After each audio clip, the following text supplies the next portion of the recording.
Ignition sequence start. 6, 5, 4, 3, 2, 1, 0. Liftoff. We have a liftoff.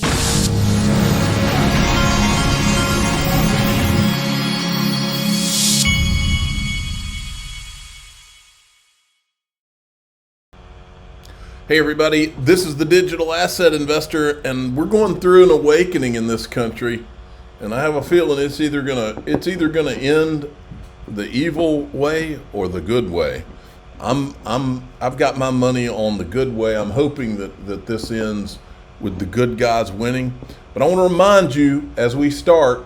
Remember back when COVID was going on and they tried to not let us have access to ivermectin? Remember this? I want to talk about that. We have a solution to this crisis. There is a drug that is proving to be of miraculous impact. And when I say miracle, I do not use that term lightly. And I don't want to be sensationalized when I say that. That is a scientific recommendation based on mountains of data that has emerged in the last 3 months.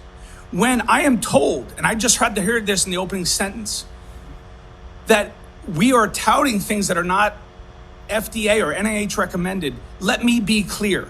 The NIH, their recommendation on ivermectin, which is to not use it outside of controlled trials, is from August 27th. We are now in December. This is 3 to 4 months later. Mountains of data have emerged from many centers and countries around the world showing the miraculous effectiveness of ivermectin. It basically obliterates transmission of this virus. If you take it, you will not get sick. They tried to silence these guys. They even tried to take their medical licenses away. They sent out the people on CNN and tried to make fun of any of us that even entertained it and called it horse dewormer when they knew that was a lie. Well, that's why I'm not waiting around myself. I went and got this wellness medical emergency kit, and I went to the wellness company, and I got a 10% discount.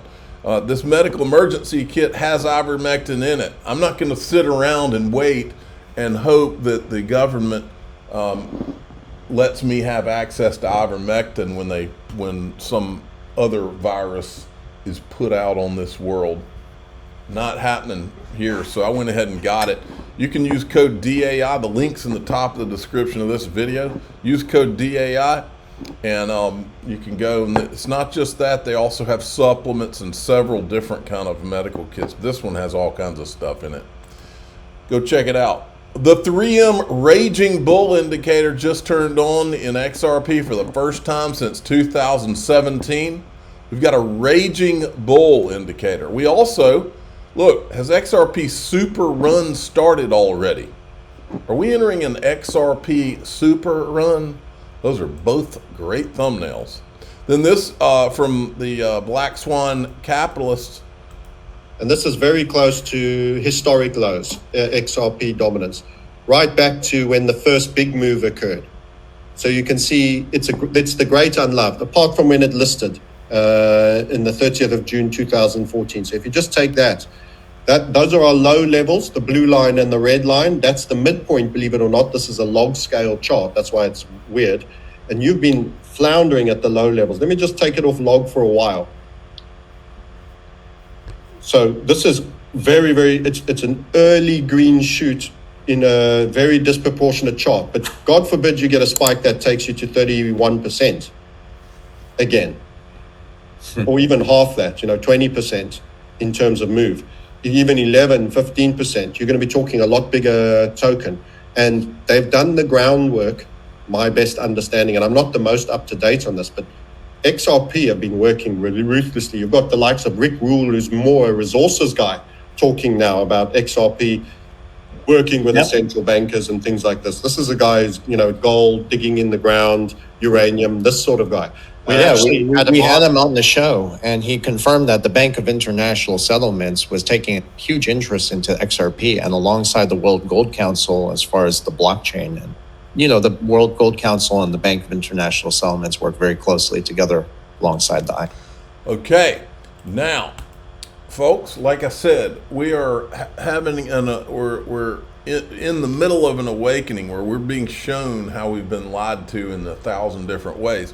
One of the ways I've told you for years now that you were being lied to and that Bitcoin was no libertarian movement. It was created by governments, and they were lying about not knowing who Satoshi was. Here's Tucker Carlson telling you what I've been telling you for 5 years.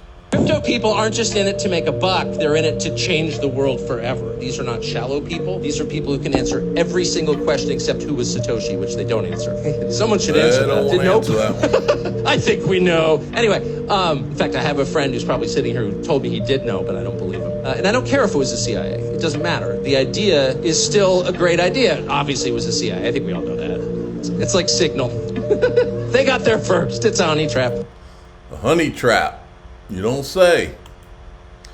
All right, now Monica Long and David Schwartz were on a BlockStars. I'm assuming this is recent. In fact, let me look here. I didn't even look to see how recent their BlockStars was. It's okay, 6 hours ago. So this is brand new. They're talking about stable coins and all kinds of stuff. Listen to this. From @X_Anderson, ANDERSON. Are you planning to launch more stablecoins after RLUSD? Apparently, they're calling our stablecoin RLUSD, like an RLEUR, for example.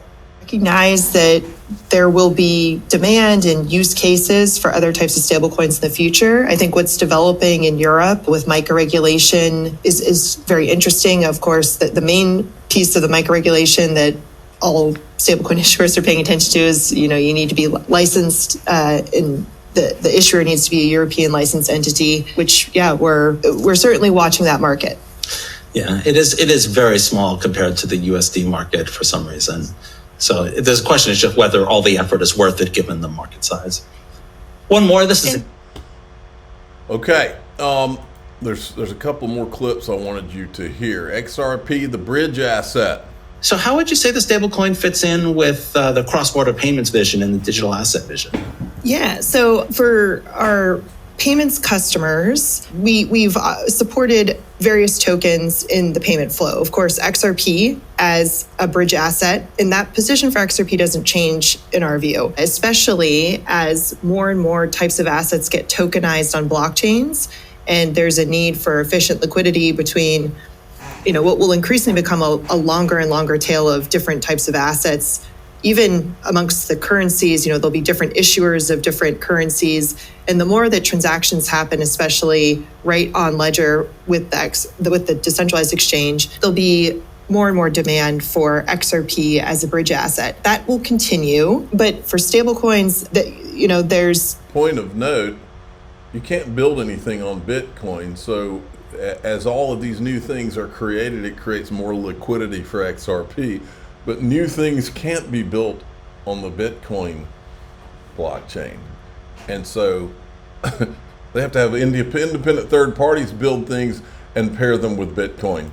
Different use cases where, for example, a beneficiary might be in a market where they would prefer to receive payment in a US dollar stablecoin than in their local currency. These are markets with very volatile domestic currencies. So that's for one example where we... Folks, the pipes have been laid. The foundation is there now. More of a need for it. And I would say too that the other kind of broad use case we see is that there's more and more interest in the network of off-ramps that we've built over the years. So through our payments network, we can support off-ramping into 70 different countries and currencies. And so even for crypto native players that, maybe they are dealing in DeFi, a DeFi application, there's this use case to off-ramp into a local market. Okay. There's one other clip I wanted you to hear right here. I think there are a lot of people who were a little surprised by the timing. There's a lot of people who said that we should have done it a long time ago. But I think one of the things that makes now an important time is the launch of the AMM feature An AMM doesn't work if all you have is one great asset. You need like a diverse array of assets for it to. You can't make markets between one asset, right? You need an array of assets, and of course, the Ripple stablecoin is a potential counter asset for every existing asset. And I think another one is the lending protocol. Like, it doesn't make sense to have loans denominated. Like, for a very small number of people, they might want to borrow, denominated in Bitcoin or Ether, XRP. But most people, if you owe money, you want it denominated in dollars, and you want to pay it back in dollars, because otherwise you're you're weirdly vulnerable to the volatility in the ecosystem. Now, folks, I don't think that I think a lot of Americans know that they can feel it in their gut, that what's really happening in this country right now. But what I really believe is happening, I believe that there are forces that are trying to take over our country from the inside. And I'm going to show you who is behind it. And I think that this shows you exactly who's been behind all this, who this shadow government is. It hasn't been Biden running this country, but I believe this video will capture it lays it all out, what's been going on, not just recently, but since 2015 and probably even before that. And it might make some of you uncomfortable, but that's okay, because there is not a doubt in my mind that this is what's really going on. I'm the digital asset investor. I'm not an investment advisor. This is for entertainment purposes only. Please subscribe, hit the like button, and tell your friends and family. We're going to lay it out.